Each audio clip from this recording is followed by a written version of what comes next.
तर अमित शहांच्या दौऱ्यानिमित्ताने पुण्यामध्ये काँग्रेस आणि भाजप आमने सामने आल्याचं चित्र पाहायला मिळालं। जंतर मंतरवरील आंदोलनात झालेला पॅलेट गनचा वापर अमित शहांच्याच आदेशाने झाल्याच्या आरोपावरून विरोधक मागे हटायला तयार नाही। हाच मुद्दा पुढे करत काँग्रेसने अमित शहांच्या दौऱ्याच्या वेळी आंदोलनाची तयारी केली होती। तर पोलिसांनी मात्र खबरदारी म्हणून अनेकांना घरातूनच ताब्यात घेतलं। तर मोठ्या संख्येने भाजप कार्यकर्ते काँग्रेस भवन समोर जमलेले होते। यावेळी कार्यकर्त्यांनी काँग्रेस भवनमध्ये घुसण्याचाही प्रयत्न केला। त्यामुळे गृहमंत्र्यांच्या दौऱ्यामुळे पुण्यातलं वातावरण चांगलंच तापलेलं पाहायला मिळालं।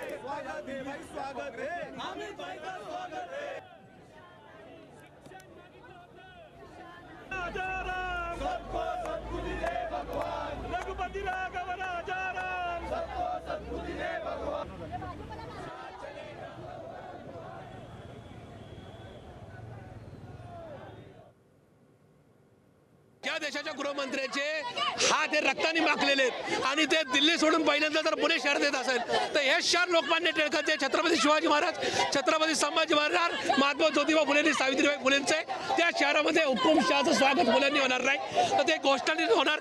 आम्ही शिक्षण मागितलं होतं, शिक्षा नाही। तर शिक्षा देणारा गृहमंत्री इथं येत असेल तर त्यांना याच भाषेमध्ये उत्तर दिलं जाईल आणि याच भाषेत त्यांचं उत्तर एका ठिकाणी स्वागत केलं जाईल। तर एवढं चुकीचं आम्ही काहीच केलेलं नाही। विद्यार्थ्यांच्या मागून राजकारण करत आहे। हे जे जंतर मंतरला आंदोलन झालं याच्यात काँग्रेसचे गुंड शिरले, त्यांनी आर्मीला शिव्या दिल्या, पोलिसांना शिव्या दिल्या। तुम्ही आज इथं कशाला आले? इथं अचानक तुमचे गृहमंत्री देशाचे त्यांचं स्वागत करायचं सोडून काँग्रेस भवनला का आले?